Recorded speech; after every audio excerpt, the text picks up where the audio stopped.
Então, esse padrão de trabalho importado dos franceses foi evoluindo aqui.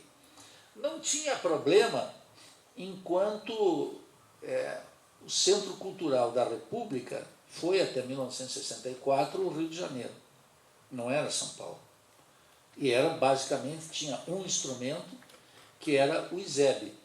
O ISEB foi o centro de pensamento mais importante que a República criou. Não por acaso é a primeira instituição que a ditadura fecha, é o ISEB.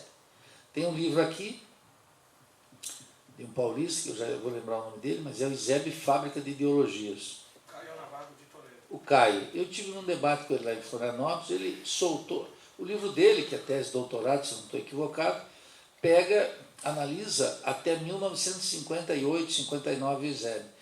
E omite algo fundamental, que eu disse para ele num debate lá. Exatamente de 59 a 64, foi onde mais avançou a formulação do ISEB.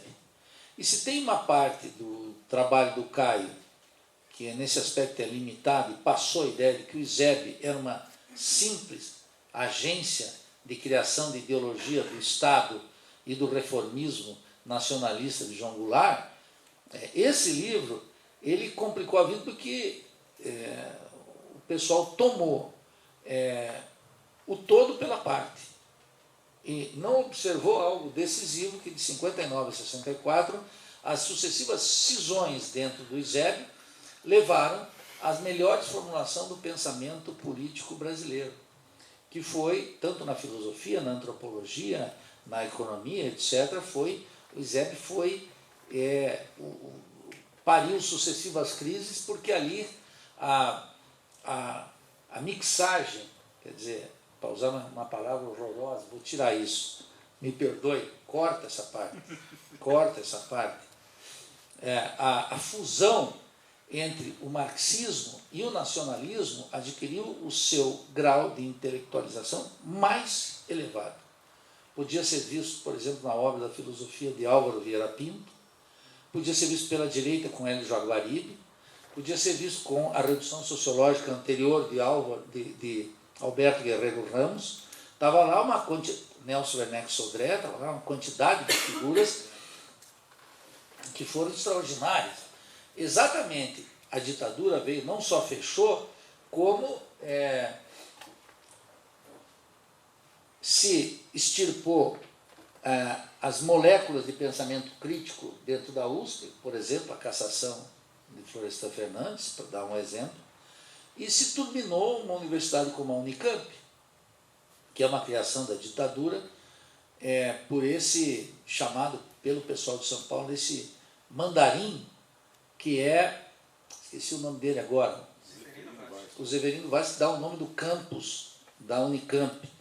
O Zeverino, que era um homem da ditadura e que tinha prestado um serviço extraordinário contra o pensamento crítico, porque ele foi um interventor na UNB e demitiu na UNB, a ditadura entrou, caçou todo mundo na UNB e mandou Zeverino Vaz ser um interventor. Zeverino Vaz demitiu 59 pesquisadores da UNB que tinham sido convidados por Darcy Ribeiro para fazer aquela grande turbina de heresia de pensar o Brasil criticamente, que foi a UNB. E de lá foram demitidos, imediato, Vânia Bambirra, Teotônio dos Santos, Rui Mauro Marini, adeus André Gondelfranc, foi todo mundo para o brejo. Quer dizer, essa hegemonia, eu estou contando essa história para mostrar que tinha uma larga trajetória do figurino francês, que era hostil a uma forma de pensamento genuinamente nacional. Leiam o valioso livro, nesse sentido, de Paulo Arantes, o Departamento Francês de Ultramar.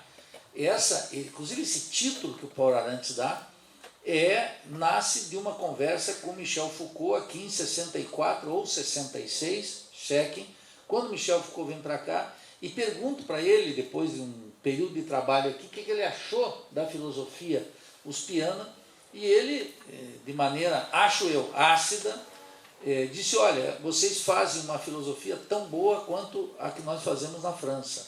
E daí saiu esse Departamento Francês de Ultramar, que o Paulo Arantes colocou, a despeito do que eu acho que ele tem um tom irônico, muito saudável, que eu gosto, ele não pegou totalmente esse aspecto crítico de ser um departamento francês de ultramar, que é uma expressão máxima do colonialismo.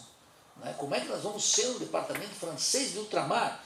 E esse departamento francês de ultramar, com Gerard Lebrun à cabeça, veio para cá, e foi mestre de vários deles aqui, precisamente era uma resposta à filosofia, por exemplo, de Álvaro Vieira Pinto sobre o tema de consciência e realidade nacional, considerado, por exemplo, por Celso Furtado, como uma expressão do irracionalismo da filosofia brasileira. Eu descobri há pouco que o próprio Leandro Conde, para minha surpresa, foi um sujeito que ficou muito impactado com as aulas de Álvaro Vieira Pinto e frequentava, era muito mais jovem, frequentava o ISEB e foi formado nesse impacto. Está numa apresentação do Zé Paulo Neto, sobre uma publicação Marxismo e Alienação, acho, do Leandro Conde. Ele tem uma apresentação do Zé Paulo Neto, que foram amigos e brigaram também muito durante longo tempo, mas eram grandes amigos.